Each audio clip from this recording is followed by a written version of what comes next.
Di po ako sanay magsalita sa harap ng maraming tao, pero nagpapasalamat po ako sa pagpunta ninyong lahat at ito pong pelikulang mapapanood niyo po ay totoong labor of love dahil hindi rin po namin alam paano kami nakaabot dito, pero ginabayan po kami ng pong may kapal at siguro rin po ng espiritu ni Ate Guy, kaya po natapos na maayos yung pelikula. Sa tagal ko pong nakasama si Ate Guy, lagi po niyang kinukwento sa akin yung mga istorya ng kanyang mga fans. Minsan po may hinahanap siya kapag nasa shooting kami, kaya alam ko po kung gaano niya kamahal yung kanyang mga fans. Ito pong pelikulang ito ay tungkol po sa kanyang mga fans at sa kanya at sa pamilyang Pilipino, dahil kahit naman po sino sa atin ay may mga hinahangang artista.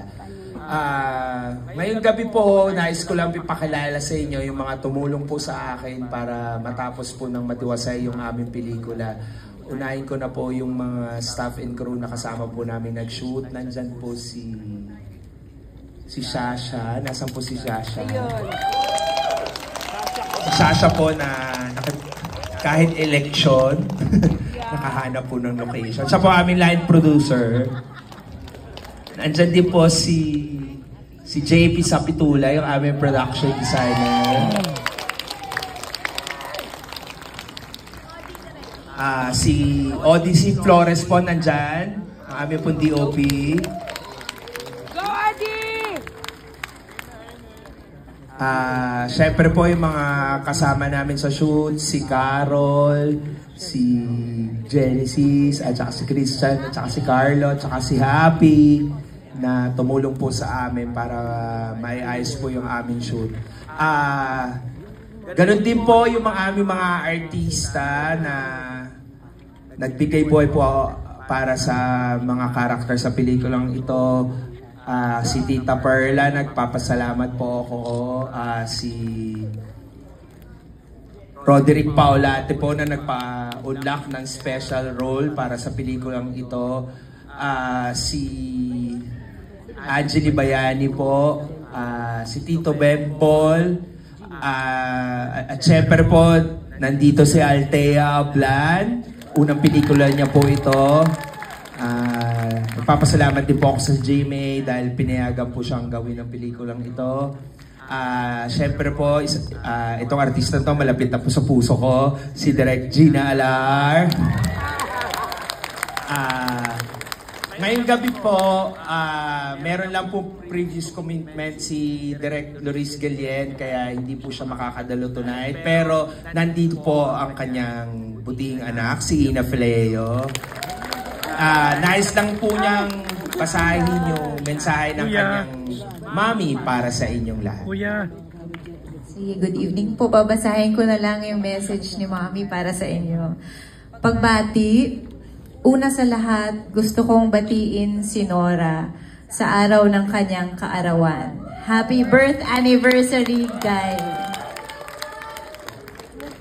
Pangalawa, gusto kong magpasalamat kay Direk Adolf Alex sa pag-alok ng role ni Lola Bona sa akin.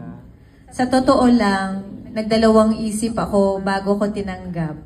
Kasi wala akong experience sa pagiging fanay na tulad ninyo.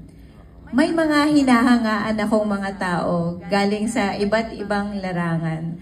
Pero may hangganan ng aking paghanga. Hindi tulad sa inyo na marami ang mga sakripisyo para maipakita ang kanilang paghanga, ang kanilang pagmamahal para kay Guy. Nangako sa akin si Direk Adolf na ipakikilala niya ako sa mga die-hard fans ni Guy na makakasama ko sa pelikula.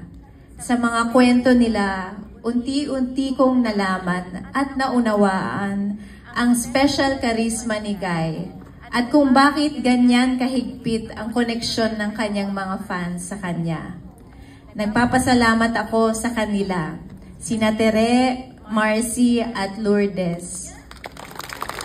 Sana masayahan kayo sa aking pagganap sa inyo. sa mga kapwa-artista ko na bumubuo ng mundo ninyo, at sa aming pelikula na hindi lamang tungkol kay Nora na nagbigay inspirasyon sa atin, kundi sa inyong kakaibang paghanga at pagmamahal sa Kanya. I dedicate my work here to you, mga Noranians forever, mga dakilang fanay. Salamat po. Bago ko po